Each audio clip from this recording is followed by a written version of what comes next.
G'day, welcome back. We didn't quite get all of our jobs finished in the blast bay, so we're going to do a little bit of them out on the hard stand where we normally sit. However, the stars have aligned, it's magical. It's worked out to be about 30 knots today, and we're going to do some engineering in the rain and the wind.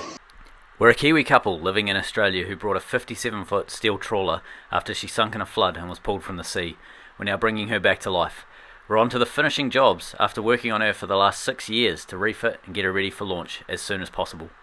Brupeg is rebuilt by us with volunteers funded by Patreons and viewers, and we spend every cent we have to make sure that she's ready. She's fueled by veggie oil, diesel, solar and wind power to do research, projects and expeditions to remote places like Antarctica and the Northwest Passage. She'll be crewed by supporters from around the world. Welcome aboard.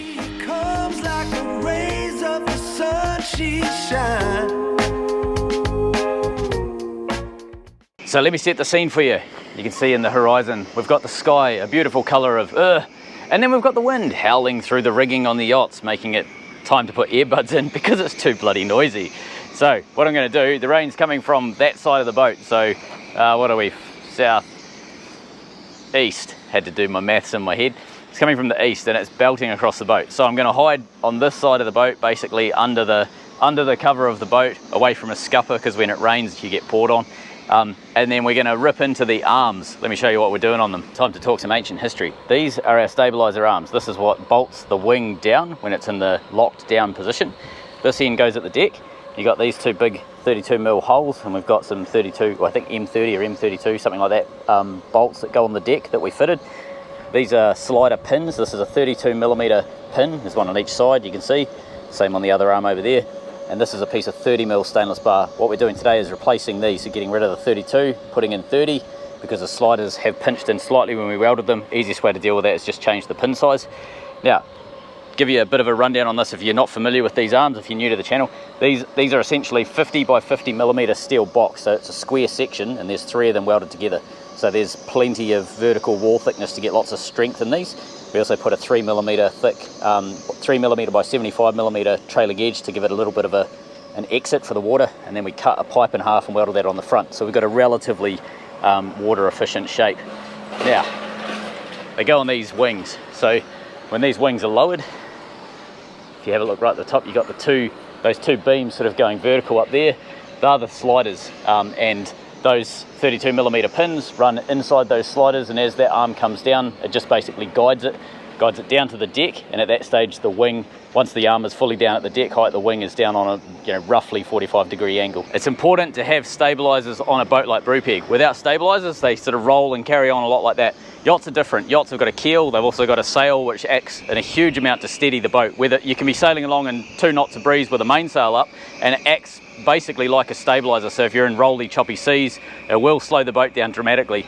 Trawlers and monohulls, deep, displacement monohulls like Brupeg don't have that advantage. They have to have something else, some other way of doing it. There's a few different ways of doing it. We've gone into these in detail. I'll link the episode where we first talked about our stabilisers, because at the start of it, it's got a good explanation of the various different types and why we decided to go with passive stabilisation, which we have here on the boat now. Right, I've had a bit of a think about how to replace these. The simplest way to do it, they're welded on one side, so you could theoretically drill that weld out and then push the pin out, and you'd be left with a 32mm hole. The trouble with that is I've got a 30mm pin going in it, so it's going to be sloppy, and then my alignment's going to be all rubbish. So what I'm going to do, cut this off flush on both sides. So on all of this outside face, I'll just cut that off flush, and then I'm going to sit the mag drill on this piece of 20mm steel plate, magnet it onto this part here. I might even clamp it, just depending on how strong it is, etc. Because the magnet is going to hang off the back. It's not going to be fully on this, so I don't necessarily know how great it's going to be. So I'll probably likely clamp it.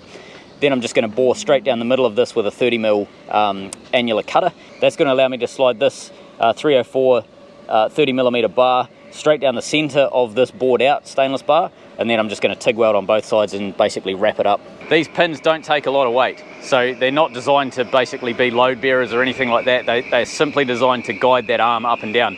So they will take some weight, so there is a caveat to the end of that sentence. When the wing is halfway down or halfway up and the boat is rolling from side to side, they will take weight at that point. However, you never put the wings up or down when you side on to waves. You always face into the waves, like launching a plane from an aircraft carrier. You always point into the wind and do what you need to do.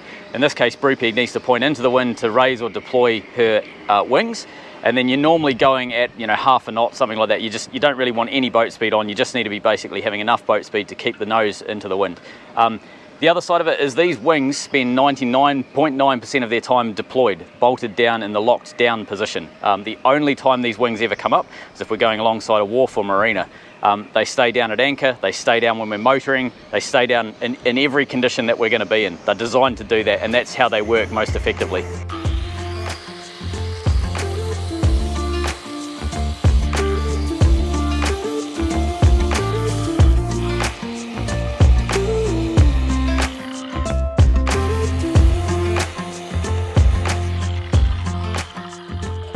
Voila, the drilling rig.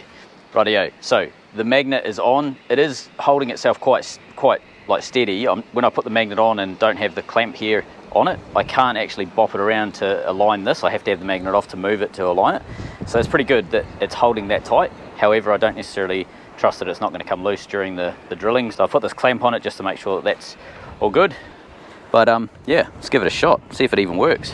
Now I don't know if drilling oil alone is going to be enough for this. It might be, probably not, because it's not necessarily friction. I'm trying to remove its heat. Stainless doesn't like heat, so if I have any issues with this, I'm actually just going to flood it with the freshwater hose, which I've done before when I'm cutting heavy stainless, and it works quite well.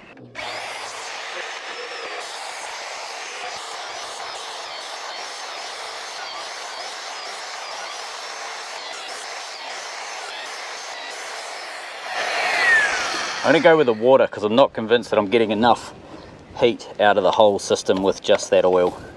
I like the oil for cutting, but it's pretty crap for yeah, dumping that heat out. And if you look really closely, you can see I've got a small amount of water coming from a garden hose around my electric drill. So let's press on. None of this is dangerous.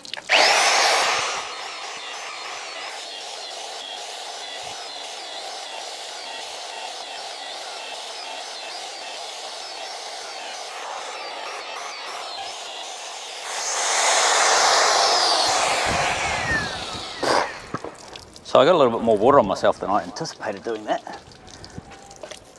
But I can't actually see what I'm doing. There we go. Right, let's give it another go. Why are we not cutting? I found the problem. The cutter, it's just gone dull and blunt. This is a cheap eBay cutter. It's just not handling it. So anyway, I'll go to town and I'll get a good cutter, a good 30mm cutter. They're not cheap. These things are about 100 to 130 bucks each when you buy them in town. They're about 30 bucks on eBay, but the eBay ones don't last as long, but normally that's not a problem.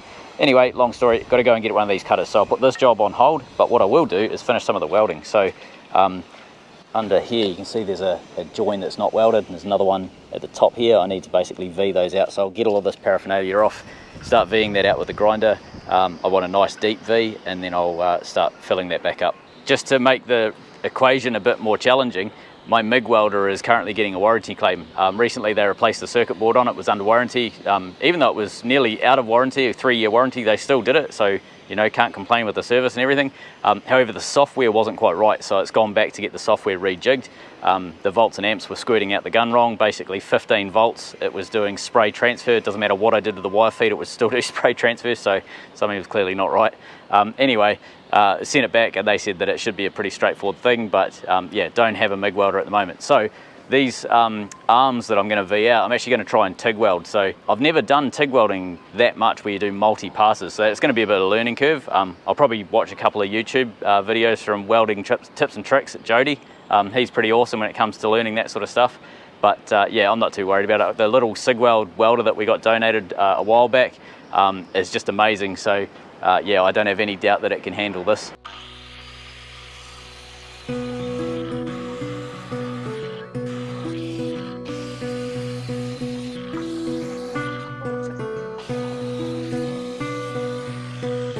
I've been really wanting to get one of those new portable tungsten sharpeners. They get the right angle and everything, and they're great little things. You can move them around anywhere.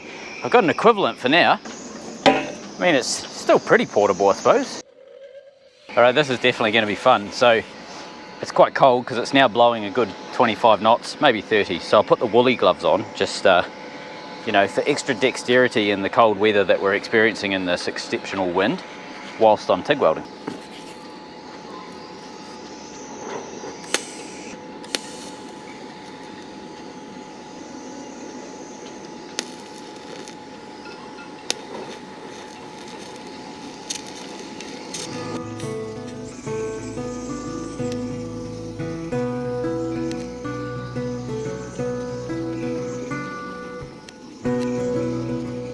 So it's really picked up a bit.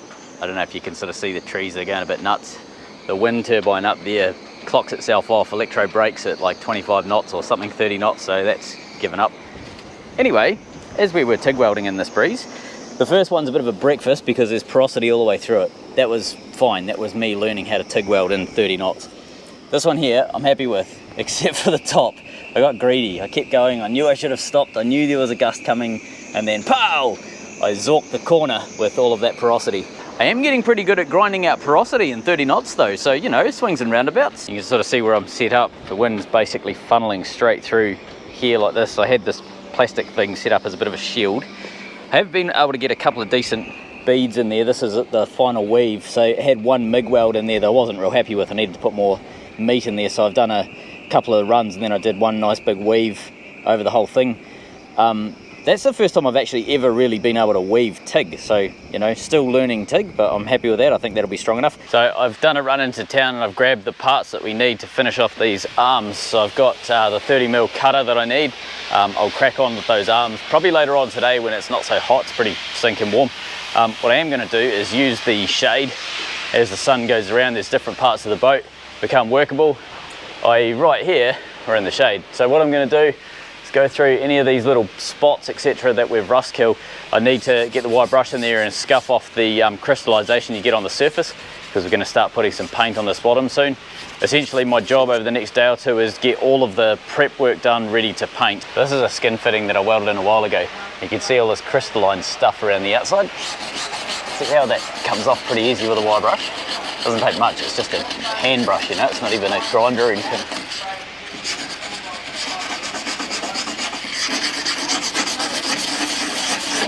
Okay, that's the surface that we want. So what that means is we have iron phosphate. It's basically converted into iron phosphate, and now all of that crystalline rubbish is gone. The paint will stick to that really well. We wanted you to see the hull in all its glory. It looks pretty messy right now. This is a lot of previous work. We've opened up tanks, welded panels back in after sandblasting the tanks, new seacocks have gone in, pad welding, and it's been sanded ready for paint. Plus, a little bit of writing has been put on there, thanks to Adrian. Thank you. On our base coat, under the waterline where we're doing bare metal painting, our process is wet blast, rust kill, and then use Jodomastic 90. So Jodomastic 90 is a high build epoxy based primer. It's a high, I believe it's a high zinc primer, but it's perfect for underwater. So normally they recommend, depending on the area, prop is up to 7 coats. Like they obviously want quite a lot of paint there, but on the underside of the boat you can normally get away with sort of 3 or 4 thin coats, 3 good thicker coats, etc. You want to do the first coat relatively thin, which is what we did on the wings. We're going to do another thin coat and then start building it back up, but it's a process that works. The commercial guys use basically that same process here on all the trawlers, and the paint jobs that they do last anywhere up to 20 odd years.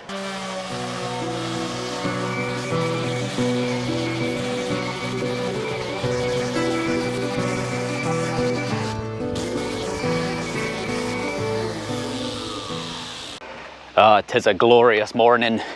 We have a new annular cutter, so it's going to finish these holes.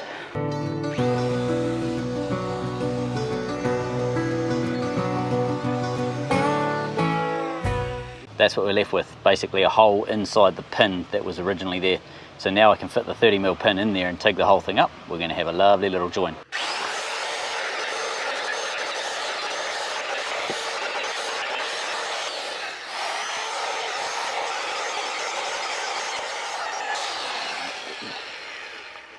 While that cools down, it's going to start cutting some 30mm bar.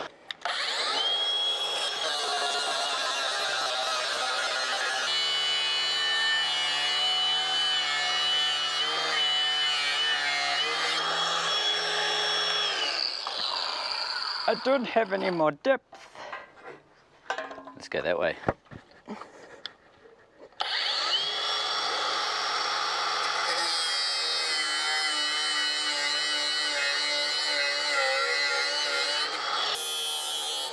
That's what we're left with.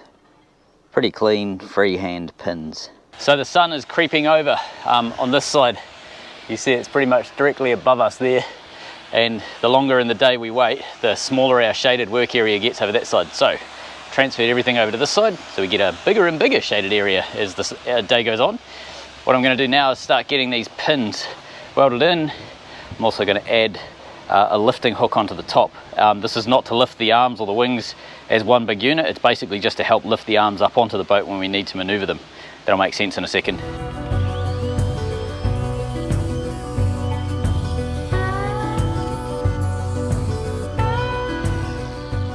Normally when I'm TIG welding, I like to grind the surface off so that it's like new metal basically. I can't get in there, and I don't have a die grinder that's capable of getting in that deep. So I'm just basically buffing it with a wire wheel, brings it up as clean as I can sort of get it. And then I am acetoning as much of the oil and rubbish that happened as a result of drilling.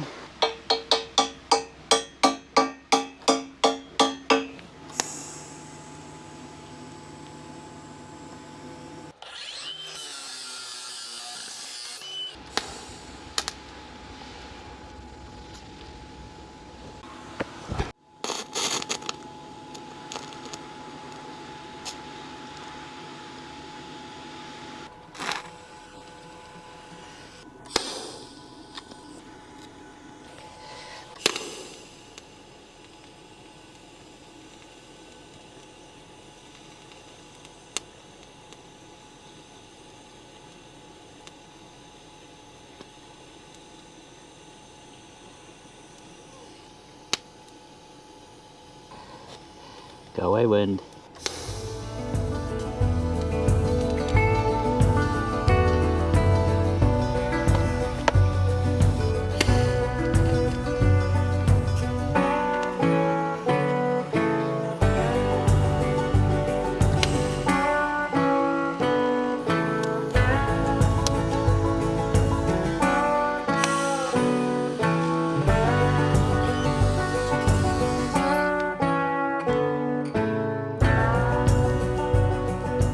We have a lifting eye. This is in both arms. We've got both pins on both arms welded in.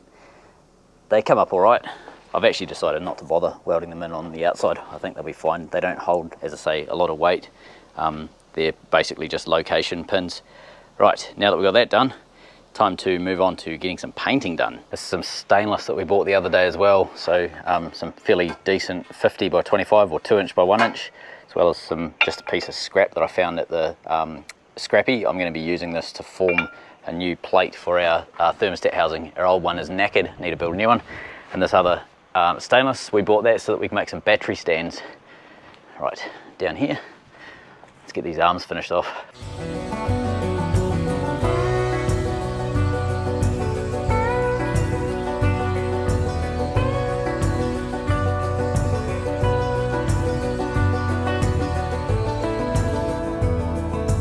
These are ready to now paint. So where there was a bit of oil and contaminants from previously drilling out those pins, that's gone, that's good to go. Wire brushed the rest of them. The hull itself, there's a few little random patches. You can sort of see the grey spots all over the hull. They need to be painted. I'm not going to do this big patch or the doubler at this stage. The reason being is I've only recently put some rust kill on those, I think it was this morning, and I'm still waiting for that to go real nice and hard. So if you come up, I mean, it's setting quite well, but it's still a fraction soft, and I'd rather just let it go off and then give it a wire brush tomorrow and be done with that one. The rest of the boat, there's pretty much everything else is done, so there's lots of little patches of grey that we need to go over. Yeah, I'm going to go around with a brush and get that done now. We're using a 2-pack epoxy. It's Joe Damastic 90, so it's a epoxy based 2-pack undercoat for metal, and it's underwater capable. It's what we've used over most of the boat wherever there's underwater or heavy wear areas, that sort of thing. We used it in the kitchen floor or galley floor as well as anything under the waterline. That's a pretty standard paint to use. It's got a weird mixing ratio of 3.5 to 1. But it's a nice paint to apply. It's this aluminium one is actually a non-corrosive one as well, so it's really good for under the waterline. Probably faster to roll these, so we'll brush them. It is so good to see you.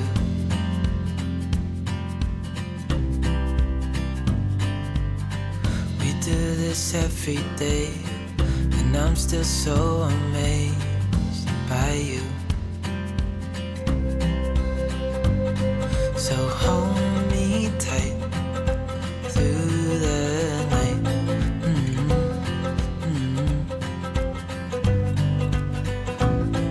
It's just us two.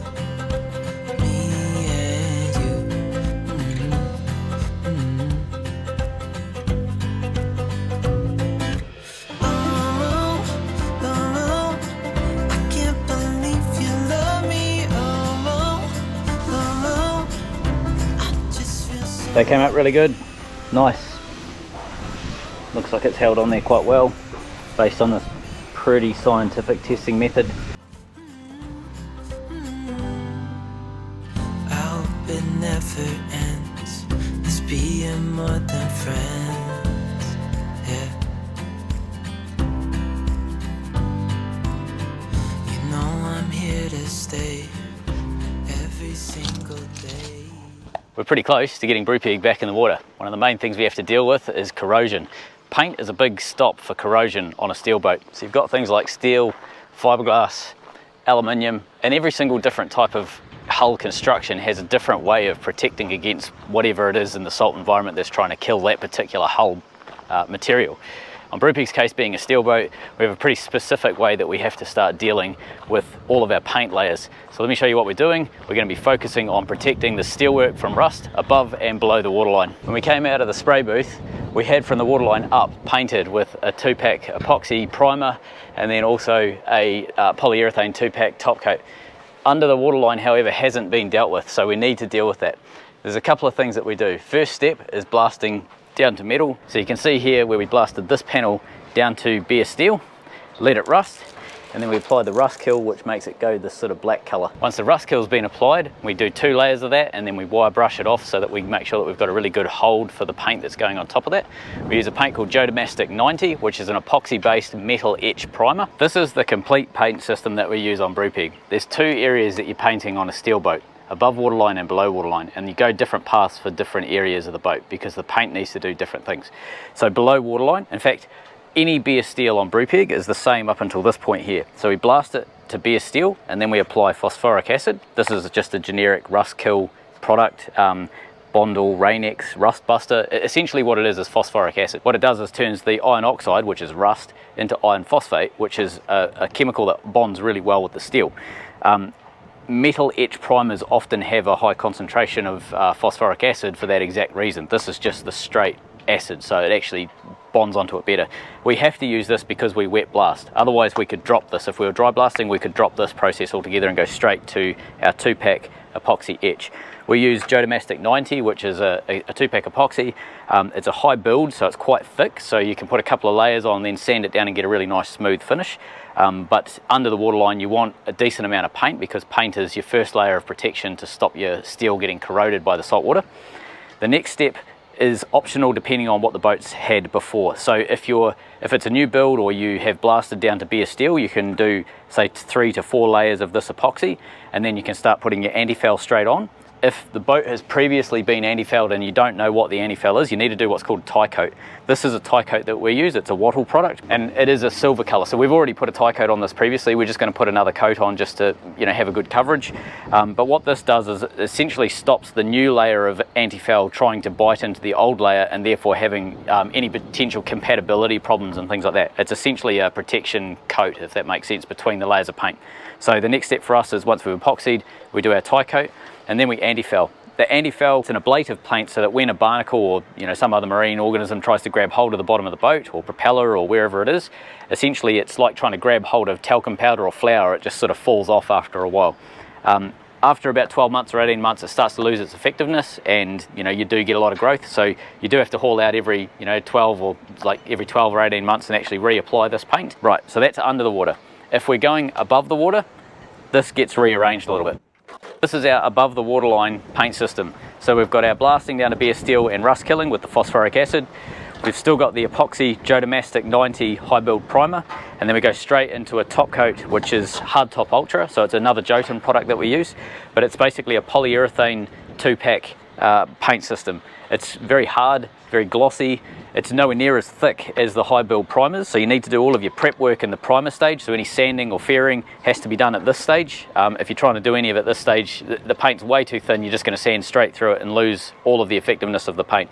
So prep has to be finished here, and then once you've done that you can move on to your Hard Top Ultra, 2 or 3 coats of this and your boat's ready to go.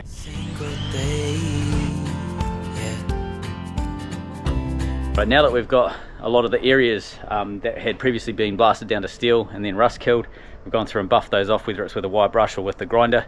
They're ready to go down to Jess Dame 90, so we can start putting that epoxy on now. It's just us two. Speaking of being pedantic, at some point long-term viewers knew this was definitely going to happen. I decided I wanted to fair these arms in so they were nice and smooth.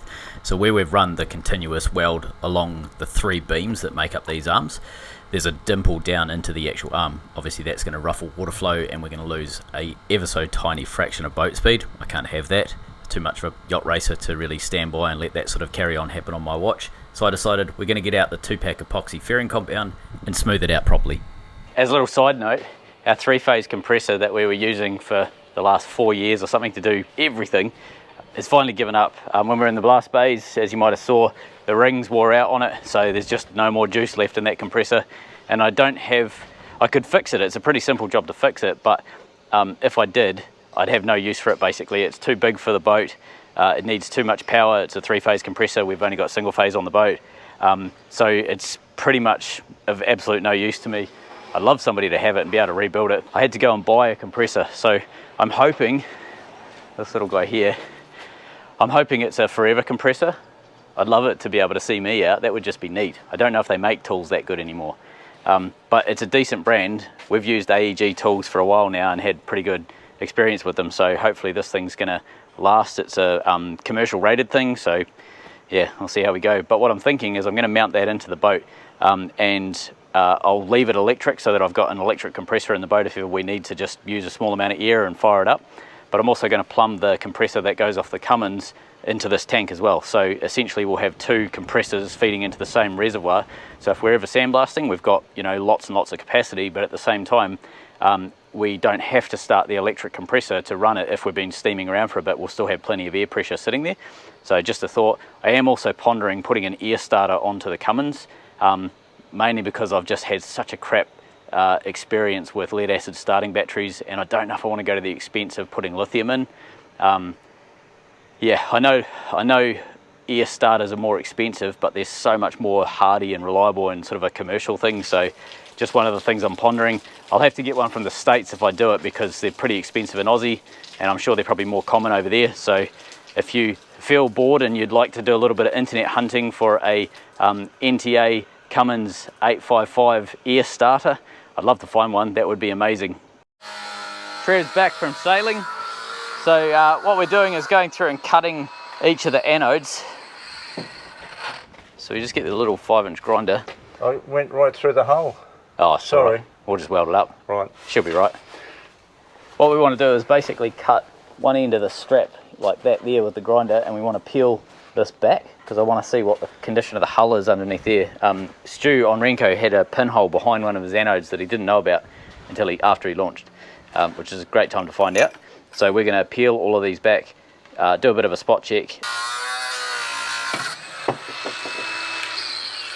Bing! That came off. That's what we wanted. Oh, that looks really good behind there. Oh, look at that. Brand new. Brand spanking. Lovely. We don't really have to do anything there. You know when you're through. Ah, they're looking great. Okay, Trev has 3 of them off so far. We've got one down here. You can see the quality of the hull. The paint's pretty much immaculate. This one here, the red is the old anti-foul. Again, it's pretty much immaculate. And then we got one up here where Trev is. And again, the paint on this one's spotless. I think that's actually a primer you can see there. I don't recognise the colour. But we've decided we're not going to pull any more off because they're looking immaculate. So I don't think that we're going to have any issues on the hull.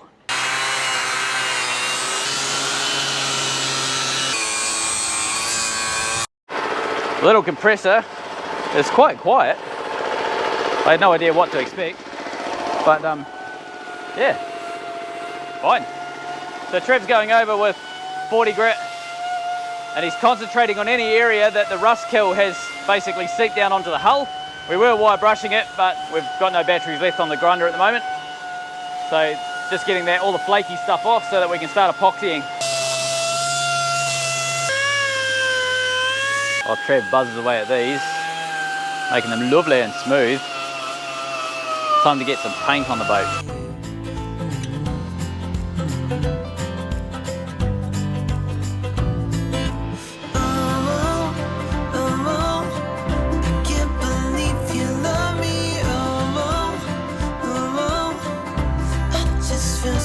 lucky, oh,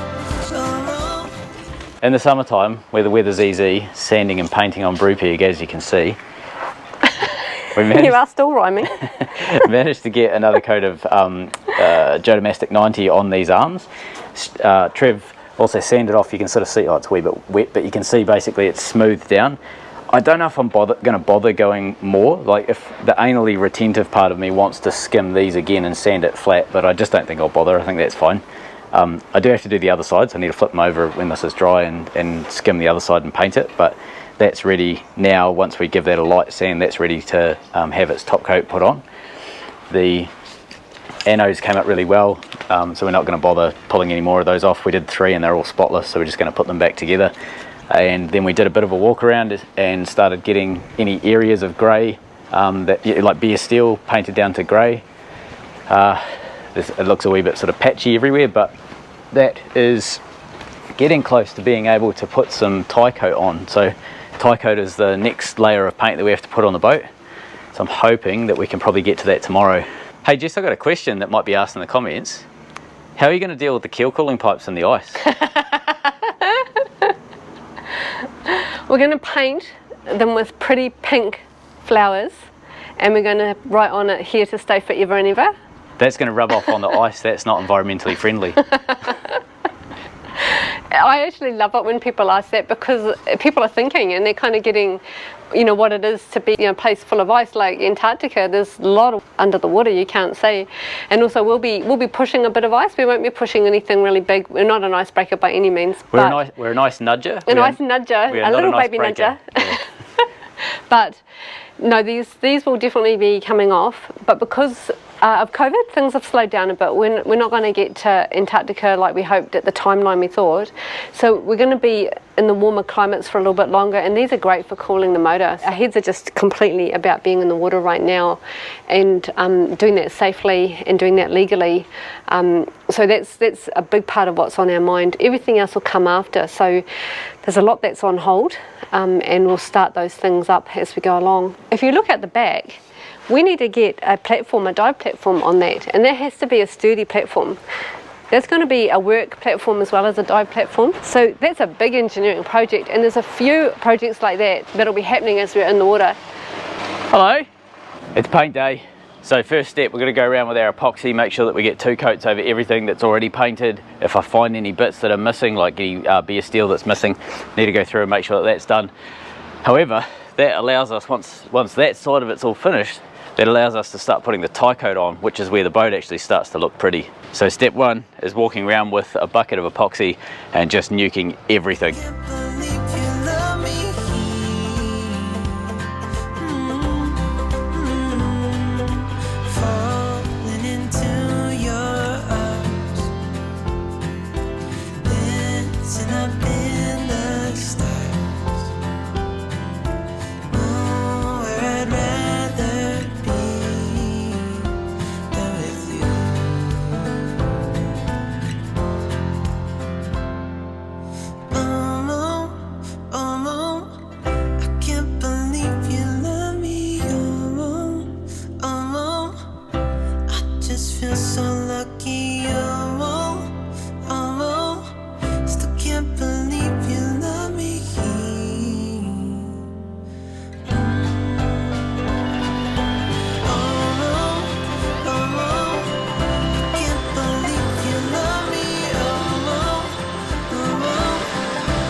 That looks like it's on there. That's it. Okay, we'll set the same system up on the other side.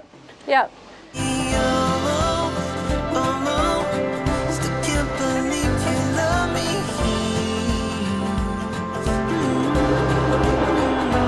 Touchdown.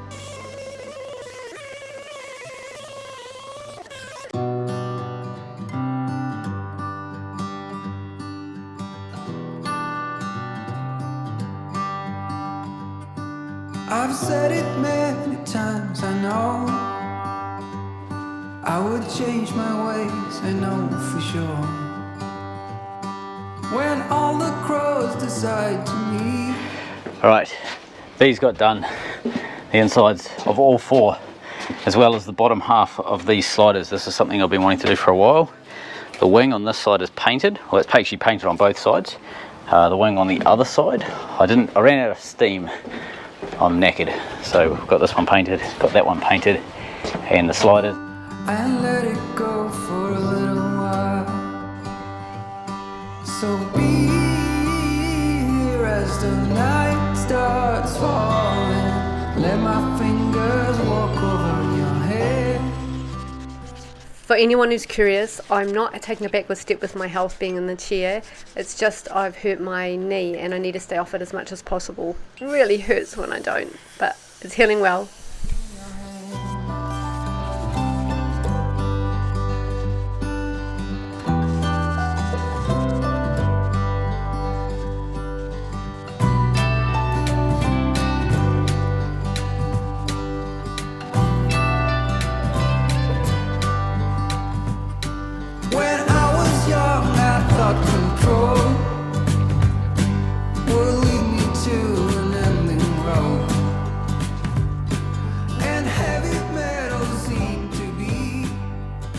So we're getting pretty close, just need to start taping up now so we can put the tie coat on. But I'm going to go around and start doing all the taping up, probably take me half an hour, 40 minutes to do all the taping up, and then I'll start painting from the front. It's not something that I see very often, the wings out.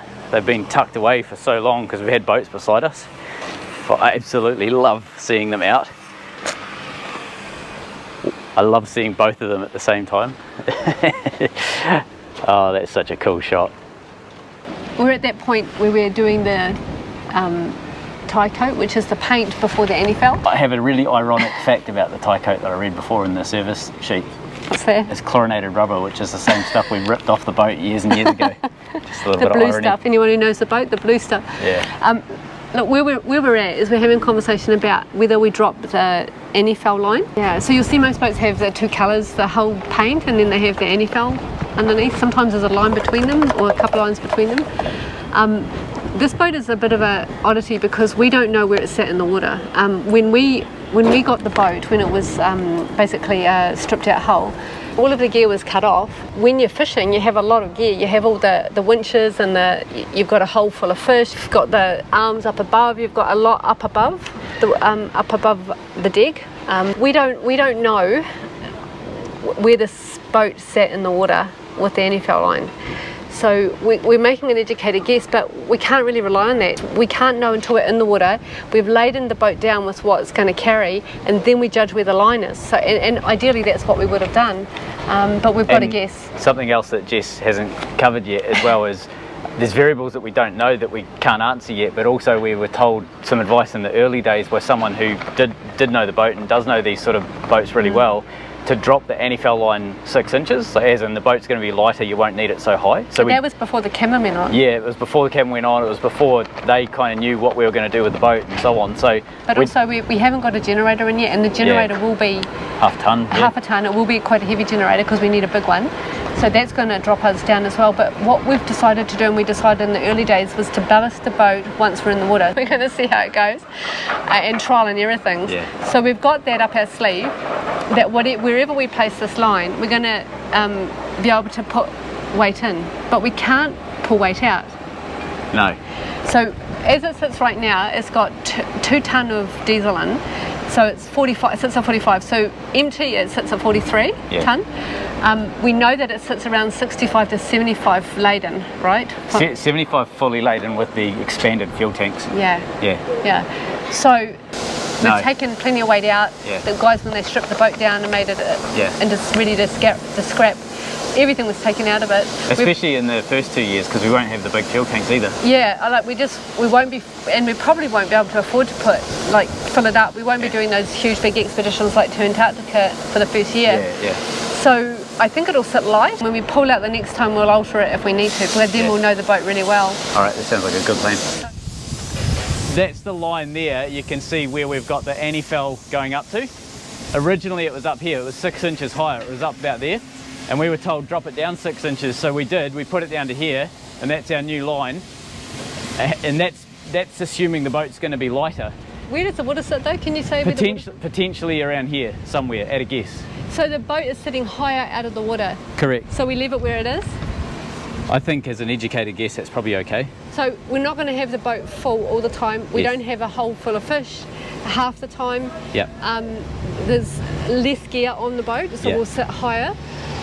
We've got the back cabin is heavy. It's made of mild steel, so it's heavier than we would have liked to make it out of aluminium, but it's steel, so it's heavy. But it's not the same amount of weight as they used to have. But what are they called? So yeah, above the deck line, all of the fishing gear used to be pretty much above the deck line. So you've got a big gantry, and you've got the gantry, arms. they're all Yeah. weight, but we do have our wings, which are about 350 kgs each. Yeah, but So- because they're much lower than any of the original Yeah. weight, it's a positive thing. Yeah. Yeah. Okay, so let's leave it where it is All right. and get to know the boat. Yeah. At some point, we'll fully laden her down Yeah. and we'll mark the line. All right. Sounds good. So we may look really funny. Sorry, guys. And I saw the angels coming down, and they sang a song, they sang it loud, and I still remember parts of it, and the yellow glorious lit. Won't you be my guide and let me follow? Can I hold your hand for old time's sake? All this time you waited for me. Little did we know I'd get some strength. Now all is in our hands. All is in our hands. The female marshmallow of the species paints with a curved wand. See, it's covering fully, so I think I can do the top. Yeah, that's great. It's a messy job, though. Yeah, That's all right. As long as I get lots on. should be right. So the paint that we're using is called tie coat, and tie coat basically is used when you don't know what the anti-foul is originally on the boat, and you need to essentially seal it off when you go to put new anti-foul on. You don't want the two of them interacting with each other, and tie coat essentially is a barrier coat between them. It's made out of a stuff called chlorinated rubber. It's sort of what they used to use on boats before epoxy paint was a thing. Epoxies are really amazing. They're like a plastic paint essentially, and they're bloody awesome paints. Chlorinated rubber was essentially the early version of that type of bulletproof paint. They still use it. It's used in swimming pools. When you put, like, say, a cement or a concrete swimming pool, when you want to seal it off from the water, you put chlorinated rubber paint on. But in this case, it's still used as a single pack to go under the waterline between anti-foul layers.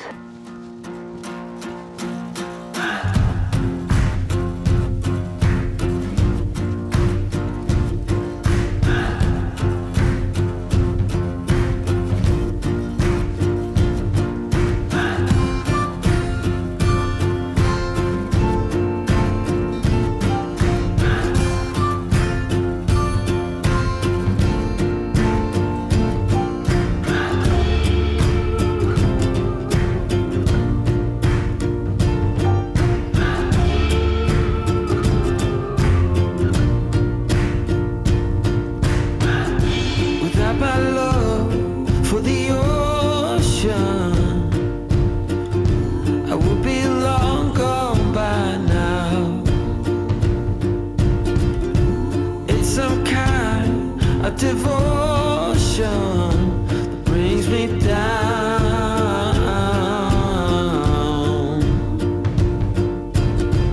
That without my love for the ocean, I will be no one, no one.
Thanks for all your help, Trev.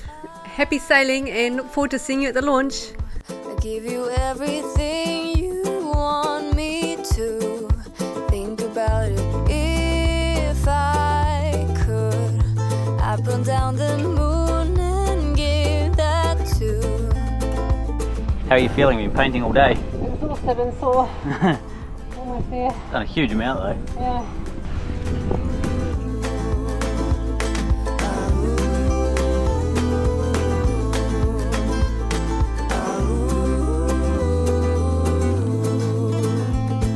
Stars and sun all separated, rainbow colors newly painted. I put it all in a paper bag for you. Have a nice day. All the gods and all the angels got them waiting at your table. It's giving you my heart was not enough. One thing's true, I never asked for nothing more than you. Think about it.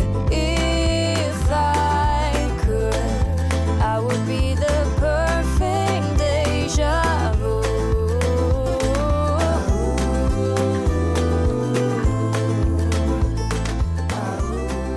We're signing off so that we can clean up and then get Jess upstairs so she doesn't collapse any further. Talk about yourself. I meant to say something smart ass, but nothing's coming out. Just going. This is what happens when she's got no more juice left in the tank. It's all one colour now. What you can probably hear in the background is thunder. We were racing a storm coming through, so we think we're okay. We think we've got enough time for it to go dry enough that it'll be safe tonight when it starts to rain heavily. Whew, job done.